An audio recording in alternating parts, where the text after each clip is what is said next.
Chiamaka was born into poverty. Her father had died when she was only 8, leaving her mother with 3 children and nothing but debts. In their small village in Anambra State, her mother sold gari and groundnuts in the market, struggling to put food on the table. Every night, Chiamaka would stare at the zinc roof of their mud house and whisper, "I will not die poor. I will not end like Mama." In secondary school, she admired classmates who returned from Lagos during Christmas with new clothes and iPhones. She wanted to be like them. Whenever she saw Instagram posts of girls her age wearing Brazilian wigs, carrying designer bags, and eating in luxury restaurants, her heart burned with envy. Her mother warned her, "Nne, be content with what you have. Wealth without dignity is shame." But Chiamaka's heart had already left the village. At 19, she packed her small bag and left for Lagos. Poverty was chasing her from behind, and Lagos looked like the only escape. Life in Lagos was nothing like Chiamaka imagined. She stayed with a distant cousin in one-room apartment in Surulere. The cousin was harsh, reminding her daily that food was not free. Chiamaka tried different hustles. She sold second-hand clothes in Yaba Market, worked as an usher at events, and even hawked recharge cards. But the money was too small. Each time she counted her earnings, she remembered the flashy Instagram girls and sighed. One evening, after returning from a long day at the market, she opened Instagram and saw a girl from her village flaunting a brand new car. The caption read, "God has been faithful." Chiamaka laughed bitterly. God or man? She asked herself. Deep down, she knew there was another way these girls were making money. She just hadn't stepped into that world yet. Her chance came when she met Adure at a wedding. Adure was everything Chiamaka wanted to be: tall, glowing, and dripping in luxury. She wore a wig that cost more than Chiamaka's entire savings and sprayed bundles of cash like it was nothing. Adure noticed Chiamaka staring and smiled. "You like this life?" she asked. Chiamaka nodded shyly. Adure leaned closer and whispered, "Then stop wasting your time with Yaba hustle. Come and join me. I will show you the Lagos high life." That night, Adure took her to a private party on Victoria Island. The hall glittered with lights, music, and laughter. Rich men filled the room, ordering champagne, worth hundreds of thousands. Girls like Adure floated around, smiling, laughing, and leaving the party with envelopes full of cash. Chiamaka sat in a corner, torn between fear and desire. But when a man handed her 50,000 naira just for smiling at him, she realized poverty was truly a disease she never wanted to test again. At first, Chiamaka told herself she wouldn't sleep with anyone. She would just collect money for her beauty and leave. But Lagos is not that kind. One night, Adure introduced her to a wealthy businessman. The man was old enough to be her father, but promised her 500,000 naira for a night. Chiamaka hesitated, but then she thought of her mother struggling in the village, her siblings wearing torn clothes, and her own hunger for the soft life. She said yes. That night, when she returned to her cousin's house with bundles of cash, she cried quietly. Not because she felt guilty, but because she realized she had crossed a line she could never uncross. From then on, she was no longer just Chiamaka from Anambra.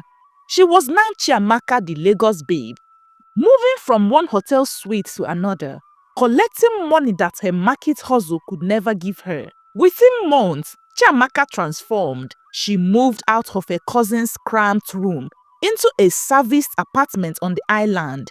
She bought wigs worth 300,000 naira each, carried designer handbags, and posted flawless pictures online. Her Instagram page became a paradise of beauty, luxury, and lies. She wrote captions like "hard work pays" and "hustle until you no longer need to introduce yourself. Her mother called one day, amazed. Nne, how are you making this kind of money? Chiamaka smiled and lied. Mama, I am into business. Don't worry, your daughter is doing well. In the village, people began to praise her. They said, Chiamaka is the pride of her family. She has made it in Lagos. But deep inside, Chiamaka knew she was building her empire on sand. And one day, the tide would come for her. The richer Chiamaka grew, the darker the request became. At first, it was just sleeping with wealthy men. But soon, some demanded humiliating things in exchange for more money. One night, Adure whispered to her, Babe, if you want to remain in this game, you must be ready to do the unimaginable. These men have seen it all. The more degrading it is, the more they pay. Chiamaka laughed nervously, not believing what she heard. But that night, she watched another girl in the group accept an unthinkable request. And later, that girl walked away with millions. Weeks later, when Chiamaka was offered the same choice, she hesitated, but her hunger for wealth drowned her shame. She told herself it was just for the money, just once. But one time became many. She began to swallow her pride, literally in exchange for bundles of cash. At first, she cried after each act, but soon the tears dried. Money has a way of numbing the conscience. Chiamaka was no longer the shy village girl. She had become a full Lagos slave queen, confident, ruthless, and feared. She rolled with the biggest girls in Lekki, popping champagne in clubs, traveling to Dubai and South Africa, and spending millions like water. Money na water, they would always say. On Instagram, she was a goddess. Men worshipped her in comments. Girls envied her. Her family in Anambra believed she was now a successful businesswoman. She sent her mother money and paid her siblings' school fees. Her mother often prayed, God, bless my daughter. She is my savior. Chiamaka smiled bitterly anytime she heard those words. If only Mama knew the truth. If only Mama knew what her savior did behind closed doors. But Chiamaka buried her guilt with more designer bags, more flashy cars, and more likes on social media.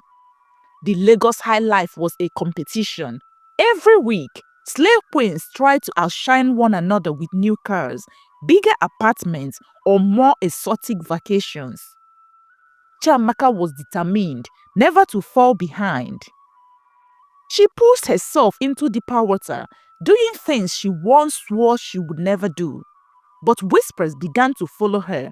Some of the men she entertained bragged about her in private. Rumors spread in elite circles about the things she did for money. Other slave queens started mocking her behind her back, calling her the girl with no limits. Still, she ignored them. As long as her bank account was full and her Instagram was glowing, she believed she was winning. But every secret eventually finds the light. It started with stomach cramps. At first, she ignored them, thinking it was food poisoning. But the pain grew sharper. Then came the rashes, the constant weakness, and the foul smell she could not hide, no matter how much perfume she sprayed. She visited hospitals. Doctors gave her different prescriptions, but nothing worked. One day, after a private test, she sat in a doctor's office trembling as he explained her condition.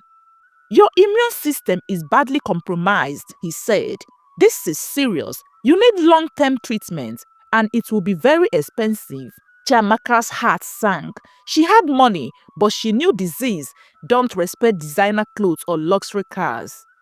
Her sickness became her shadow, following her everywhere. She started missing parties. Her friends noticed her fading beauty. Behind the filters and makeup, she was wasting away.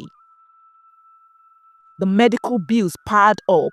Millions of naira vanished into treatments that brought no lasting relief. Her once lavish lifestyle began to crumble. First, she sold her car, Then she moved out of a luxury apartment. One by one, her designer bags disappeared, her Instagram posts reduced, and her likes dropped. Her friends noticed and slowly withdrew. The same men who once spent millions on her refused to pick her calls. Adure, her mentor in the slave queen life, turned her back too. Chiamaka sat one night in her dimly lit apartment, staring at her reflection in the mirror. The girl she saw was not the glowing goddess of Instagram, but a tired, sick woman with hollow eyes. She whispered to herself, was it worth it? All the shame, all the filth for this? The answer came in silence. Poverty had chased her from the village, but the Lagos high life was finishing her faster than poverty ever could. One morning, Chiamaka's phone buzzed non-stop. She thought it was another brand wanting her to influence their products. But when she opened Instagram, her heart nearly stopped. A gossip blog had leaked her secrets. Voice notes, screenshots, and even hidden videos of her degrading deals were everywhere. Her name trended on Twitter, Facebook, and WhatsApp groups. People called her the girl who did everything for money. They mocked her for the unimaginable things she had done, including the one secret she had prayed would never come out. Comments flooded in. So this is how they make money? Shame to her family. Slave queen turned dustbin. Her DM filled with insults. Her followers dropped by thousands. Friends who used to beg her for help now mocked her privately. Chiamaka threw her phone across the room and wept. She had survived poverty, hunger, and loneliness, but public shame was heavier than all of them combined. In Anambra, her mother first thought the rumors were lies, but soon people in the village began forwarding her the videos and articles. At the market, other women whispered and laughed as she passed. See the woman whose daughter is a disgrace, they said. She thought her daughter was doing business in Lagos. Business indeed. Her younger siblings were bullied in school. They returned home crying, ashamed of the sister they once admired. Her mother called Chiamaka in tears. Nne, is this true? Tell me it's not true. Chiamaka couldn't answer. Silence was her only reply. For the first time, her mother hung up on her. The same family that once praised her now wished she had never gone to Lagos. Desperate, Chiamaka tried to revive her old connections. She called former sugar daddies, but none wanted to be associated with her anymore. She begged some of her slave queen sisters for help, but they avoided her like a plague. Babe, your matter is everywhere. I can't risk my name, one of them said before ending the call. Alone and abandoned, she sold the last of her belongings to pay hospital bills, but even that wasn't enough. At night, she scrolled through her old Instagram posts, staring at the glamorous girl she once pretended to be. That girl was gone, replaced by a sick, lonely woman the world now mocked. She whispered to herself, all that glittered was never gold. Her sickness worsened. She grew thin, her once glowing skin now pale and scared. The smell that followed her made visitors avoid her. She stopped posting online. She stopped answering calls. Her luxury life had ended, and all that remained was silence. Some nights, she sat by her window staring at the Lagos skyline. The city that once promised her heaven had given her hell. Memories of her mother's warnings came back. Wealth without dignity is shame. She finally understood, but it was too late. No amount of money could buy her health back. No number of designer bags could cover her disgrace. Chiamaka died quietly, with no crowd, no flashing cameras, and no luxury around her. Only silence. When her death was announced, the internet buzzed for a day, mocking her life and her choices. Then, just as quickly, the world moved on. But in her village, her story lived on as a warning. Mothers told their daughters, do not chase wealth through shame. Do not sell your body for glitter. Remember Chiamaka. Her siblings, though scarred by shame, grew up wiser, determined to make something of themselves without shortcuts.